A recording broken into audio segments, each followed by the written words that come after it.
पानी एक साथ नहीं बह सकते। ये वो शब्द थे जिन्होंने भारत पाकिस्तान के तनावपूर्ण रिश्तों में एक नई और कठोर लकीर खींच दी थी। एक आतंकी हमले के बाद भारत ने दशकों पुरानी सिंधु जल संधि को ठंडे बस्ते में डाल दिया, लेकिन अब इसी पानी को लेकर भारत ने पाकिस्तान के लिए कुछ ऐसा किया है जिसने कूटनीति के जानकारों से लेकर आम आदमी तक सबको चौंका दिया है। क्या दुश्मनी की आग पर इंसानियत का पानी भारी पड़ गया है? क्या दो देशों के बीच नफरत की दीवार में एक छोटी सी दरार आ गई है? आज हम समझेंगे कि इस एक खबर के पीछे कितनी बड़ी कूटनीति और उससे भी बड़ी इंसानियत की कहानी छिपी है। चलिए इस कहानी की गहराइयों में उतरते हैं। नमस्कार, मैं हूं आपके साथ वर्षा सोनी और आप देख रहे हैं जी भारत। सबसे पहले समझिए कि क्या हुआ है।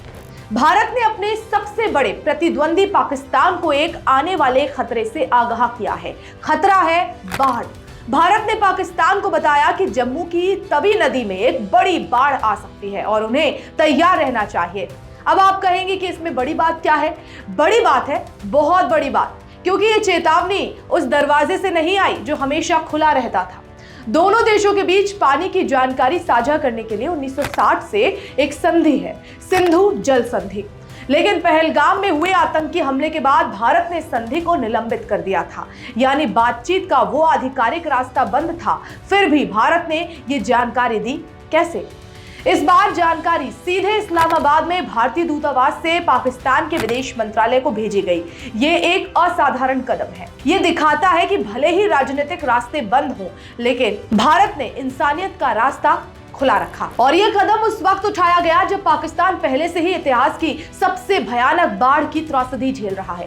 सैकड़ों लोग अपनी जान गंवा चुके हैं, लाखों बेघर हैं। ऐसे में भारत की यह चेतावनी हजारों और जिंदगियों को बचाने में मदद कर सकती है। लेकिन इस कहानी में एक और एंगल है, सियासत। एक तरफ भारत मानवीय आधार पर पाकिस्तान की मदद कर रहा है, तो वहीं दूसरी तरफ प्रधानमंत्री मोदी खुद सिंधु जल संधि को लेकर पूर्व प्रधानमंत्री नेहरू की आलोचना कर चुके हैं।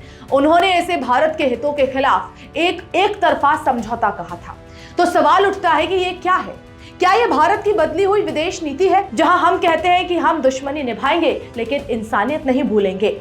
तो एक तरफ है सरहद का तनाव, आतंकी हमलों का दर्द और एक टूटी हुई संधि, और दूसरी तरफ है इंसानियत की एक पुकार जो कह रही है कि सियासत अपनी जगह है पर इंसान की जान सबसे ऊपर है। भारत के इस कदम ने दुनिया को एक संदेश दिया है। संदेश ये कि एक मजबूत देश सिर्फ अपनी ताकत से नहीं बल्कि अपने मूल्यों से भी जाना जाता है। लेकिन क्या यह कदम दोनों देशों के बीच जमी बर्फ को पिघलाने की एक छोटी सी कोशिश है, या फिर ये सिर्फ एक मानवीय कदम है जिसका राजनीति से कोई लेना देना नहीं? इस वाटर डिप्लोमेसी पर आपकी क्या राय है? क्या ऐसे छोटे छोटे कदम दो दुश्मन देशों के बीच बड़े बदलाव ला सकते हैं? नीचे कमेंट्स में हमें जरूर बताएं। नमस्कार।